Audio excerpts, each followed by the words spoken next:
Hey everybody, welcome back to another edition of Ramblin' Rich. Today I got a special guest, my mom.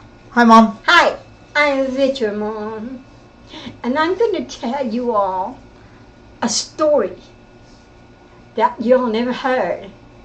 And y'all know I lived in California and stuff like that. But I'm going to tell you all a story about my dad's mom, Grandma Alvarez. That's what we called her, Grandma Alvarez. She lived in Trinidad, Colorado. She'd been married 4 times. Her 4th husband was Florentino Flores. Oh, could that man play the accordion? He would play the accordion. I would go stay with my grandma. And other kids like Teresa, my sister Linda, my brothers, they would not go stay with my grandma Alvarez because my grandma Alvarez was a bona fide witch. And I mean, she wasn't one of these witches like you see on TV, the Salem witches and things like that. Oh no, she made them look sick. She was a witch. You go to her bedroom. Now you have to remember, I was a little girl about 8 or 9, but yet I remember stuff like this. I would go stay with her. My daddy would take me to her house, drop me off. My grandma didn't speak any English. None. I didn't speak any Spanish, but yet we got along really good. We talked. She'd give me a penny. I would run to the store, buy some gum, come back, give her some of the gum, and she and I would just sit there and chew gum and look at each other. That was funny when we did that. Mm-hmm. And then she says, you want to come in my bedroom? Yeah, why not? I'm my grandma. And she said, I'm going to show you something. And I said, okay, now remember, I'm only 8 or 9 years old, if that. And we went in her bedroom, and she says, sit in this chair. And it was a funny looking chair. Isn't it funny how you remember things like that now? At the time, I thought nothing of it, chair's chair. Anyway, she says, I want you to sit there and look at the walls and tell me what you see. I said, somebody moving in? It's okay with me. I said, okay. I sat in that chair and I looked at Grandma's walls. And they were not glossy like our walls now. They were flat. I don't like flat colored walls. Anyway, things started moving in the walls. Like in there, not trying to get out. And you think I would be scared? No, like an idiot, I sat there and watched. But Grandma sat with me. She told me, well, no, this is so-and-so. I can't remember what she said because she spoke in Spanish, so I don't know what she was saying. And then she says, Daddy came back. And he was looking for us. He went in Grandma's room, and I know him. And Grandma, my daddy spoke, of course, Spanish or Mexican like my grandma. And they were arguing. And he told me to leave the room. So I got up, left the room, went back in the kitchen. And then Grandma comes out, and she told my dad. Well, my dad told me. He says, you go get in the car, and we're going home. And I said, okay, well, of course, I'm going home with Dad. Your daddy, So we go out to the car. My grandma puts her hand on the car like this. And she told my daddy, you're not going anywhere. I mean, this is what my daddy said later. And he said, we'll see. And we got in the car. Daddy put his key in, and we didn't go anywhere. We didn't go anywhere. Car wouldn't even anything. So we get out. And then I don't know what they said again between them. And I know Grandma was mad. Not at me. She was mad at my dad. And something about me doing this or something and showing me things that she shouldn't have been showing me because I was just a little girl. La muchacha, I know what that meant. And what did he call me? Hita, his Hita. Yeah. My sister says that a lot.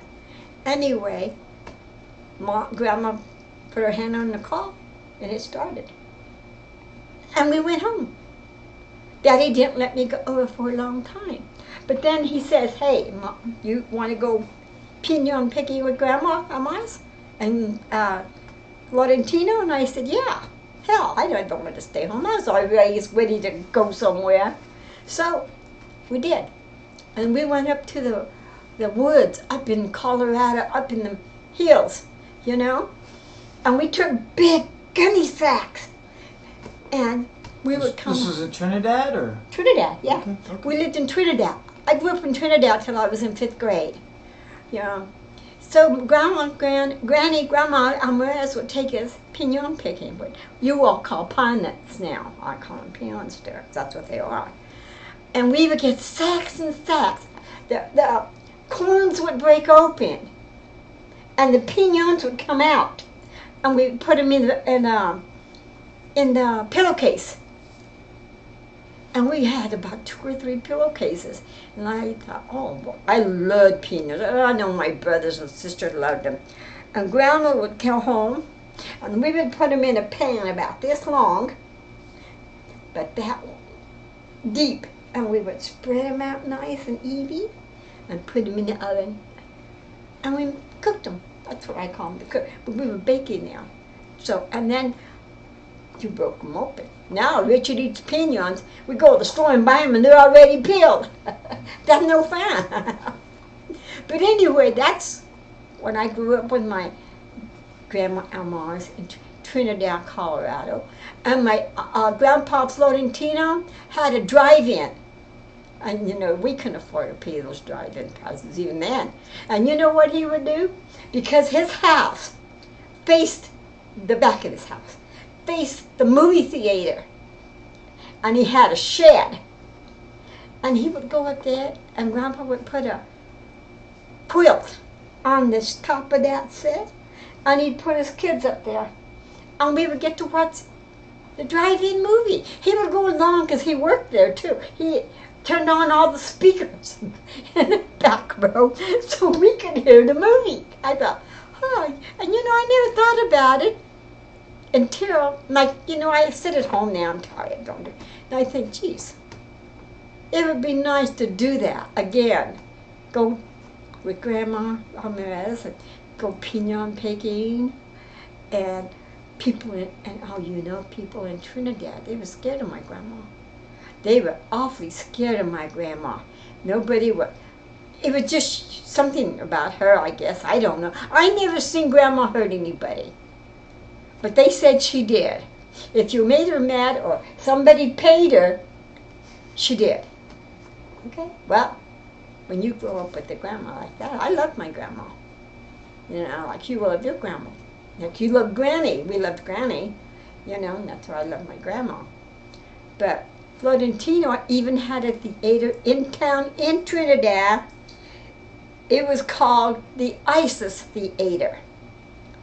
But to get to that, you had to get into Trinidad on the main street and go down a little dip, and we would go with him to clean it. And he would give us candy. He would give us popcorn. Mama had 9 of us, but we didn't have Tony at the time because he wasn't born yet. And the rest of us, we went to the theater and have Grandpa clean. He'd pick us up. We go clean. This is summertime. Didn't do it with school. And he would take us down to the ice theater, and we would go in. We would sweep the popcorn. You know, people are damn messy in the theater. They don't know how to put it in something. Anyway, that's what we did. We went and cleaned the theater. Then Grandpa gave us all the leftover popcorn that was in the machine. And gosh, they used to make so much popcorn. They had popcorn like this deep in the machine. Grandpa would get it, and he would put it in a bag, like a plastic bag, but it wasn't a plastic bag. And then he would take it home, and he would give us bowls of popcorn. That's what Grandpa did for us. I don't know how he married my grandma. She was an ugly damn thing. She was an ugly lady. But he was okay man. He was big, chunky, you know, and played the accordion. Oh gosh, that night they played the accordion. I used to love to go over to Grandma Ma's house and play the accordion. But when we lived in Trinidad with by Grandma and Grandpa, we lived on 400 South Commercial in Trinidad. Our phone number, can you believe I remember? 23. That was it? 23 was our phone number. Now, the numbers are so long, I can't even remember the area code, much less a phone number. So anyway, Daddy worked for Mr. Shoe, was a milkman. He was the milkman. He was the milkman that come to your house and left little bottles of milk, the big bottles of milk. No cottage cheese, no sour cream like now, just milk. And when you got that milk, the cream was about that thick on the top, and you had to shake it so to mix up and you could drink it. And I was in the first grade when I just realized what my daddy did for a living. And I was skinny.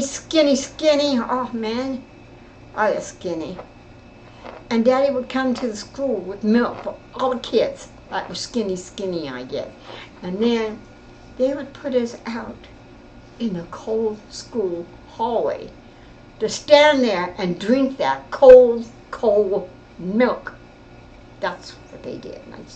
And I thought, oh my gosh, all this milk we drank and everything at school every single morning was cold. Why wasn't I that? The other kids were fat, you know. I don't even know why they were in the hallway drinking the milk, because they were fat. But anyway, they used to tease me at school when I was a little girl. My brothers, none of y'all ever met my brothers, but my brothers are dark. Would you say they were dark? Kind of dark complected? Normal Mexicans. You know? And I had one brother. His name was Emmanuel. Do you remember Uncle Emmanuel? Mm-hmm. He was so dark. If you would have met him, you would have sworn he was black. That's how dark he was. A couple of his kids are that dark. But anyway, to make a long story short, we all went to school together. They didn't know that my brothers were my brothers because I guess the color of our skin. And and then when they found out it was Raymond and Manuel and myself, Teresa, she was the oldest. It was Teresa, Raymond, Manuel, and me. I'm missing the baby that passed. And they knew we were related. But when they found out that they were my brothers and sisters, they used to tease me and say, oh, your mom must have made a mess with the milkman. Your mom must have dated the milkman or something. And I used to cry because it hurt my feelings. I'd go home, told Mom. You'd have liked my mom. She was a pretty good lady. And she says, what? Your daddy's a milkman. What is he going to say? I said, well, I didn't know. I didn't know my daddy was the milkman, you know? So I felt better after that. But you know, you ever get to somebody says this and this about your family, and then you find out. You learn. You learn through the ages. Now, my sons will learn. Who gives a damn what people say about you? Who cares? Truth or nonsense is what I say. Yeah, who cares? If yeah. it's truth, yeah. Why do you care? Exactly. My mom used to tell me one time, I'd come home from school sometime crying because the girls would tease me. I mean, I was so skinny, it was awful. And my mom, I would tell my mom, you know, she says, just what makes you think you are so important that they're talking about you? Just what makes you think you're so important? Well, okay. That was my mom. That was my mom. I'm going to tell you about my brothers and sisters, since I'm here talking about my family, my side of the family. Start with the oldest. Yeah. The oldest baby, his name was Teeny, was born. You have to remember, I guess, my mom was really young, I guess, when she married my daddy. And we found out he died. He died when he was a baby. And we never knew why, until we started asking and stuff. And Aunt Gloria and Uncle Mike was my daddy's brother. Aunt Gloria was my daddy's sister-in-law. And they lived by my Granny Elmore's. So anyway, Teresa, he died. They said he choked on a piece of cantaloupe. I don't know what happened to him. We didn't know. We weren't born. We didn't know. Then after Teresa was born. She's the oldest, her. My sister was born. Pretty little girl. Pretty woman. And then after her came Raymond. Raymond was okay, but he was a girly guy. I always wanted to be with the girls when he was a teenager. Then there came my brother Emmanuel. He was my favorite. He would take care of me. There was just something about my brother Emmanuel. He's going to be there for you. And when he got killed in San Jose, he was on Social Security.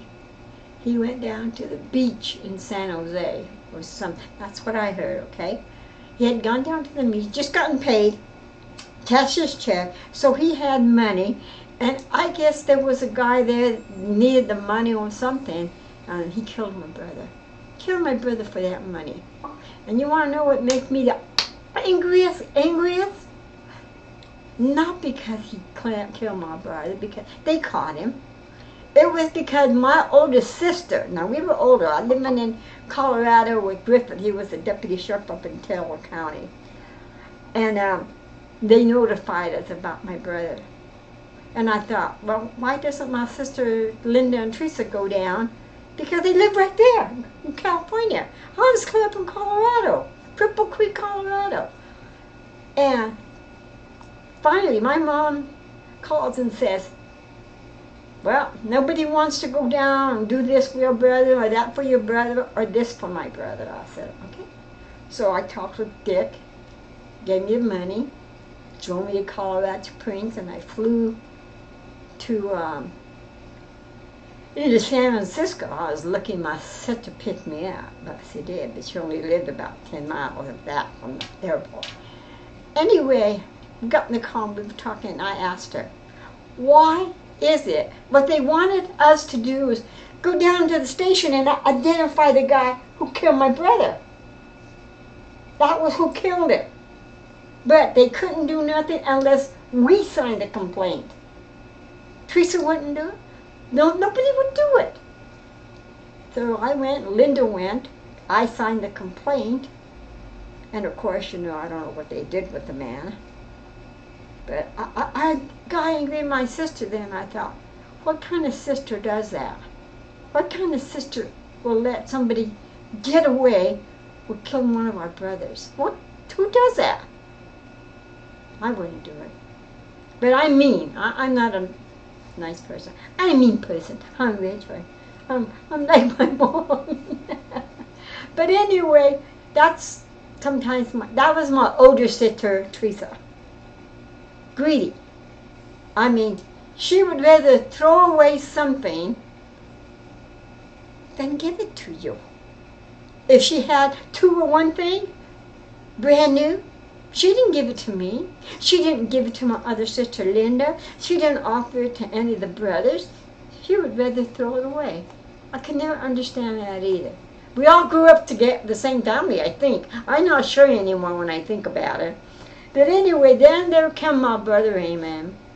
He was okay. When he got to be 18, 19, he went into the army. He was stationed in Germany. And he didn't want to come home. He wanted to stay in Germany. He says it was so beautiful in Germany. He wanted to stay there. And why he didn't, I don't know why he didn't. He probably would have been better off. Who knows? And then after Raymond, like I said, came my brother Manuel. We were all just barely a year apart. And like I said, he was my favorite because he took care of me. He went on my dates with me. Can you believe that? To make sure I was okay. Can you imagine going and having your brother or sister go on a date with you? Manuel did. That's okay. So anyway, that took him in, and there was me paying the butt. How old were you when he was escorting you on a date? I was 16, 17. So you were under 18. Yeah. So? And I didn't think about that. And anyway, that's what he did. Then came me trouble. My mom always told me, Norma Jean, you don't know how to walk. I don't know why you don't know how to walk. You just run here and you run there and you run before I finished something I want to tell you and you're gone. One time she said, you see that house over there? And I said, I remember there were a lot of houses. And I said, which house? And she said, that house. Point it. I said, yeah. I didn't, but I said, yeah. She says, I want you to go over there because she was giving my mom something and I had to go get it for her. I said, okay. She said, now you know what house you're going to. Oh, yeah, Mom, I do. I didn't have the slightest damn clue where I was going. I walked up and down the sidewalk, and down the sidewalk. And I was little. I wasn't a teenager yet. You know, I think I was in 4th or 5th grade.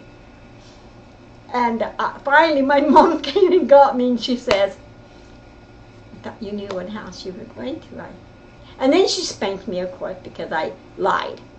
I told her I knew, and I didn't know. So anyway, that took care of that story. Now I'm going to tell you the story about my spaghetti. And that time of the year was what, late, middle 50s, I guess, about the 50s. We used to go to the supermarket. When you bought your meat, you didn't buy your meat in packages like we bought. We buy now. You bought it. Huh? You're a butcher. Yeah, you bought it from the butcher, and you picked out what you wanted.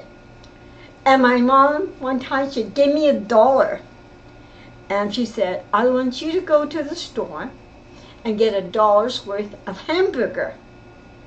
Well, I know what hamburger was. I thought I did. Okay. Go to the store, went to the store. Then looks at me. I'm going looking at the meat, And he's like, you know, a man would say, little girl, what do you want? I said, I want some of that spaghetti. Because the hamburger meat was so ground up, so nice. And they had it in a dill. And it would look like spaghetti to me. Yeah. Because it was wavy. It was wavy. I remember that. And he laughed, and he gave me the hamburger. I took it home. Mom would make spaghetti and with hamburger.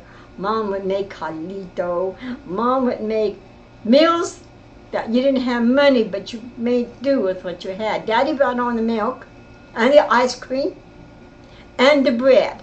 He would go in back of the bakery, and that day-old bread, they would throw it in the back, and Daddy would go pick it up, and we would have day-old bread dumped in hot chocolate every morning for breakfast, because we couldn't afford the eggs, you know, not until we moved to Texas. But anyway, Mom was making Carlito one time. Carlito is like, I can't describe it. You just have to make it and eat it. And I guess I was always the hungry kid. I'm always hungry, huh? Still am that way. And Mom was cooking Carlito on the stove. And she turned around and left. And I went to look at it to see if it was done. And I spilled it right on my leg. Couldn't walk. I had burned myself so bad. And of course at that time, we were living in Trinidad. My daddy decided to move to Texas. Or Wyoming. Was it Wyoming? No, we were going to move to Wyoming. Daddy was going to become a coal miner in Wyoming. So we went to a little bitty town called Wyoming. Superior, Wyoming. I went there. Isn't it funny? As old as I am, I remember all these streets and names. White City School in Wyoming. My sister Teresa, we all went. Okay. My mom had to carry me through the train depot to get on the train. I guess we were getting on the train to go to Wyoming. That's how I kind of remember. Everything else, I'm not too sure. But my daddy We lived up in what they call the mining town. Only miners and their families lived up there. No town people, just the miners. Do you like the way I got away from the story of my brothers and sisters? That's okay, that's another story. Anyway, Daddy would go deer hunting, and we go get rabbits, my dad. You know, I had 4 or 5 brothers. Tony wasn't born yet. And they would not go deer hunting with my dad. They did not like to be out in the snow. I went. I like to go deer hunting. I like to shoot. I like to kill things. Isn't that awful? I like to kill things. I didn't mind. It didn't bother me. Daddy would kill 2 deers. 2 deers. And, they cleaned them on him and Mom. And my mom would make jerky, beef jerky. The jerky they have now is nothing compared to what my mom made. The pillowcases full. So when we went somewhere on our trip, we had jerky to eat. So anyway, Daddy would take 1 deer, and Mom would do that. And I remember had him in a clothesline, and she would hang the meat on the clothesline with a clothespin, And that's what we ate, dry, Anyway, the other deer, Daddy would give to the nursing homes up there. Yeah, nursing homes. So I guess to give them meat or something. I know, but that's what they did with. Not just my daddy, all the miners, when they went hunting, they did that. So anyway, after Wyoming, my daddy got tired, I guess, of the snow. I have no idea. We moved to Texas. We moved to Rawls, Texas at first, little bitty town. Hated Rawls, it was too. But every night from school, I passed by this, let me think a second what you call it, where they display apples and oranges and stuff like that. Like a grocer? A fruit stand. A fruit stand. And this man, people, I guess that's when I must have looked there, would give me apples, this big. And I would eat every single one. Every single that apple. By the time I left it and got home, I ate the apple. And I did this every night after school. He gave me an apple. And one time, my mom cleaned houses for a living for them. You couldn't say they were rich people, because they were not rich people. They were well-to-do people. There's a difference. And my mom used to clean our house for them. And my mom she got along with everybody. My mom was a good-natured person. Anyway, one time they told us kids in school, I was like 4th grade? Where was I going to school at when this happened? In Rawls. And they gave us passes that our parents had to sign, because we were going to go roller skating somewhere, not in Rawls, because they didn't have a roller skating rink. They barely had a theater. We were going to go roller skating. I wanted to go, of course, I know how to roller skate. So I took the paper home, took it back to school, and about 2 days later, we were all getting ready to go get in the cars. They would get in the car to transport you to go roller skating rink. Well, nobody would let me in their car. They would not let me in their car, and the reason was because I was Mexican. They didn't want me in their cars. That's all there was to it. So I cried, of course. I cried all the way home. Got there, I told my mom. And of course, there's not much my mom could do about it. But I'll tell you what she did. It so happened that one of the ladies she worked for, her husband ran the newspaper. And my mom told the lady what happened to me. And the lady told her husband, and her husband put it in the paper. And then I was called into the office. And the principal got the paper and he threw it at me. He said, I want you to read that. So I read it. Said what happened, how I got left just because I was a Mexican little girl and things. And how would you feel if they did that to your daughter and whatsoever? And he said, is that true? scared the hell out of me. And I said, yes, it's true. I told my mom. I told my mother that. Why is it in the paper? I didn't know it was in the paper till he said something. I said, I don't know. I said, my mom works for one of the ladies. I had no idea. Well, they made the teacher apologize to me. And I'm sorry. I might say this. I'm sorry that it doesn't do any good to a little girl that was left behind. So, anyway, Daddy decided he didn't want to work I can't even remember what Daddy did in Rawls, Texas. We moved to a place called Midland, Texas, Midland, Odessa, Texas. Daddy ran a farm, chicken farm, egg farm, I guess you'd call it, I don't know. But we had big, big houses that we cased chickens in. Our job, when we got home, was to go pick eggs. We had baskets, put the eggs in a basket. You just had to walk along and pick them. I had to wash them. The boys would bring them in, we would put them in the vat and wash them, rinse them, hot water, not real hot. Then we would put them on, then my sister Linda's job was, don't ask me why, to sit there and look at the eggs. And they were long. Well, I don't know what we were looking for in the eggs. No idea. That was her job. Then we would pack them. Daddy would put them in the refrigerator, take them into town. I don't like eggs, and I don't like chicken, and I don't like turkey. That's why. So, that's it. And then let me see. Let's get back. Wait. I know why they were looking at the eggs. I don't know why. Was there a light behind it? Yeah, there was a light. Right, there's a light behind it. The egg passes in front of the light. You can see the egg yolk. The egg yolk. Yeah. Or if the chicken is already formed. Oh, I didn't think about that. It's been too long. Yeah, so no, I was on the egg judging team in Panda. Oh, were you? That's what it was, But that's what we did in Midland, Texas. Then Daddy would take us to Odessa, Rock Springs, Rock Spring, Wyoming, to go trick-or-treat, because I don't know why we didn't trick-or-treat in Midland. He wanted to go to Rock Springs. We trick-or-treated in Midland. In Rock Springs. We'd come home with sacks of candy.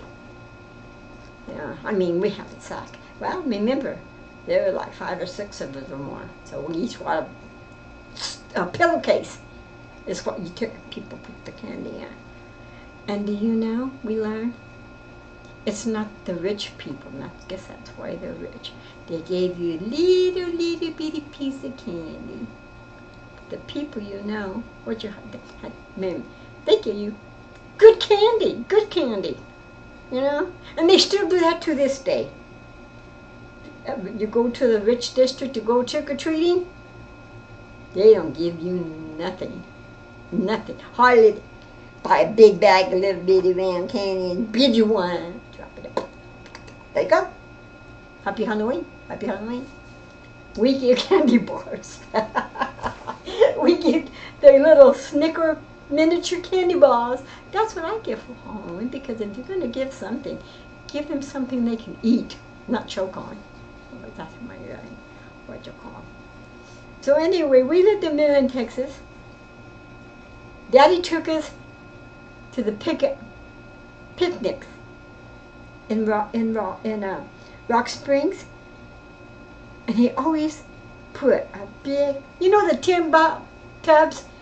When you were young, I think George and your Uncle Dick and all took baths in these tubs. I guess we all did. I don't remember. Anyway, Daddy kept one in the car. I never could figure out why. Well, when we went on picnics, Mom fried chicken and made potato salad and stuff like that. And Daddy would get a great big watermelon, not the little this big watermelon, and put it in that tub and cover it with ice when we got there. So then by the time we ate the chicken and the potato salad and the beans and the tortillas and all of that stuff, The watermelon was so good and cold. And you know, people don't do that nowadays. They don't know what a picnic is like. I don't think they do. I went on a couple of picnics, and they're not picnics I go to, you know. So anyway, that took care of being living. And then Daddy and Mom separated. Mom moved here to California. Daddy followed later. So anyway, we got to Manuel. Then I was next. Then after me was my brother Richard or Bob. I can't remember which one. Do you remember who's older? Bob was older. I think so. Bobby, you'd like Bobby. Bobby was a nice looking kid. But Bobby was Bobby. Just typical man, boy, you know. And they all got in trouble. I remember they used to hide in the, what you all call ditches now. And that's where they would hide and play, you know. And one time, my brother Raymond decided to make a swing, and we could get on this rope and swing across the ditch and come back. Swing across the ditch and come back. Well, everybody took a turn. It was my turn. And my brother says, whatever you do, he says, don't let go of the rope or you'll get hurt. That's okay. I agree. Put me on there, hold on to the rope, and rode across the ditch. And just as it was coming back, the rope broke. My mom worked. She worked at a laundry. I hurt my back, lay there. And my brother Raymond got so upset. He ran. We didn't have phones. And got my mom. I don't know what my mom was going to do. But she came. They wouldn't move me. Then they called Daddy. And Daddy came and he called not an ambulance, the police. The police, fire department. It was the police. They came and they moved me and they checked my back and everything. And they did whatever. But I got up. He told me, can you sit up? Can you stand up? Yeah. Can you walk? Yep. I wasn't hurt. All that, and I was not hurt. Not even my bones. Like I said, I was skinny. We never did that again, you know. And then after that was me. Then Richard, Bobby, Richard, he was our funny brother. He was our gay brother. Never did find out he was gay until he was about to go into the service. He was in the Army for 4 years. And he was stationed, you know, I don't know where Richard was stationed anyway. He came home. Dick and I were living in San Bruno, California. Richard was only maybe 3 years old because we didn't have Shannon yet. And Richard was sitting on the steps of our house. And we were cement stand. We were just sitting there. I guess we were waiting for Richard to come. We knew my brother was coming to see us. And we were waiting. Well, I let Richard sit there, and I ran into the house to go get something, and he come and grabbed you, didn't he? He come and grabbed Richard. Nobody's going to hug him and all. Richard let out such a scream. Oh my gosh, you thought he was getting killed. But he didn't know my brother. And my brother got so upset with, not with Richard, but, with himself. He said he just didn't think about it. He knew it was my son and grabbed him, He was chunky. Richard was chunky when he was a little boy. But anyway, that happened with my brother Richard. And I got to tell you what happened with my brother Richard. When he got out of the Army, came home, he got a job in Moraga, California. And it wasn't far from our houses. You had to cross the bay. We lived on that side of the bay. And he got a job. From what I understand, I never went there. But from what I understand, it was one of those ritzy restaurants. Because Moraga, now that was a rich town. And he got a job there. I think he was as a waiter. And I had a cousin, Marianne. Can't remember her last name. She's married and had kids. And she was the type of woman that liked to belittle people. That was just her. So anyway, she told Richard, got a job. And because I remember that. Because we were all together, all of us. And she says, where'd you get the job at? And he told her, oh, gosh. She said, that's nice and all. So anyway, she says, and how much are they paying you an hour? And Richard didn't answer her. And she touched him on the shoulder, and she says, I asked you how much are they paying you an hour? And he just looked at her, and he still didn't say anything. Then she says, what's the matter? Are you so dumb you don't know what they're paying you? He says, no, this is my nice way of telling you it's none of your business. I'll never forget that. So that took care of Richard. After Richard, it was Bobby, Richard, Al, my brother Al. Now that guy was a dancer. Do you remember him dancing? Mm-hmm. He liked to dance. Him and Linda thought they were perfect, excellent dancers. Al was a good dancer. Linda, I remember one time, Richard's wife, when he was married to her, Annie, Linda would get up and dance and dance and dance. And Annie told me, you know what? Mom, I says, what? He says, doesn't make a difference what your sister danced to. She dances the same step every dance. She did. She never changed her step. It was always ta-na-na, same step.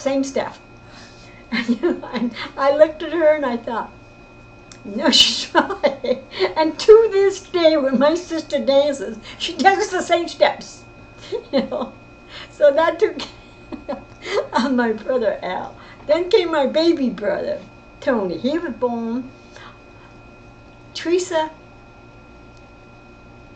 Tony, no, let me see. Teeny, Teresa, Raymond, Manuel, myself, Richard. No, myself, up to me.